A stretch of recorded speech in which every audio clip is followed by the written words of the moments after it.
অবৈধভাবে বাংলাদেশে ভূখণ্ডে প্রবেশকারী মনোচন্দ্র চাকমা নামে এক ভারতীয় নাগরিককে আটক করতে সক্ষম হয়।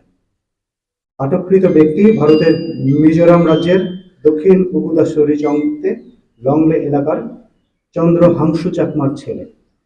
প্রাথমিক জিজ্ঞাসাবাদে জানা যায় তিনি চোরাচালান ব্যবসার সাথে জড়িত আছেন। গত 7 আগস্ট 2025 তারিখ সকালে বিজিবির কাপ্তাই ব্যাটালিয়ন এর অধীনস্থ বগাখালী বিওপির টহল দল গোয়েন্দা তথ্যের ভিত্তিতে দায়িত্বপূর্ণ সীমান্তবর্তী বগাখালী বাজার এলাকায় বিশেষ অভিযান পরিচালনা করে।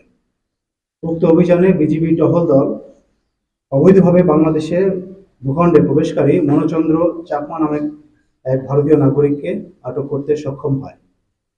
আটককৃত ব্যক্তি ভারতের মিজোরাম রাজ্যের দক্ষিণ উপকূলীয় চংতে লংলে এলাকার চন্দ্র হাংসু চাকমার ছেলে। প্রাথমিক জিজ্ঞাসাবাদে জানা যায় তিনি চোরাচালান ব্যবসার সাথে জড়িত আছেন। মিক্সার গ্রাইন্ডার ঝামেলা কমায়, সময় বাঁচায়। আটককৃত ভারতীয় নাগরিকের বিরুদ্ধে যথাযথ আইনানুগ ব্যবস্থা কার্যক্রম প্রক্রিয়াধীন রয়েছে। আপনারা অবগত আছেন যে রাঙামাটি সেক্টরের সীমান্তে এলাকা অত্যন্ত দুর্গম।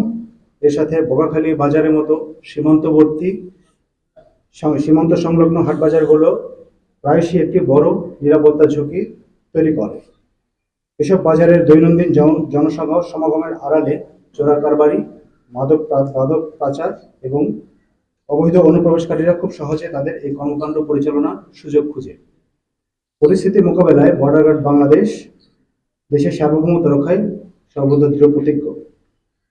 আটককৃত ভারতীয় নাগরিকের বিরুদ্ধে অবৈধভাবে বাংলাদেশে অনুপ্রবেশের কারণে বাংলাদেশের প্রচলিত আইন অনুযায়ী তাকে জুরাছড়ি থানায় হস্তান্তর করা হবে। প্রতিকূল আবহাওয়া, পিচ্ছিল পাহাড়ি পথ এবং দুর্বল যোগাযোগ ব্যবস্থাপনার মতো চরম প্রতিকূলতার মধ্যেও বিজিবি সদস্যরা অত্যন্ত সতর্কতার সাথে দায়িত্ব পালন করে থাকেন।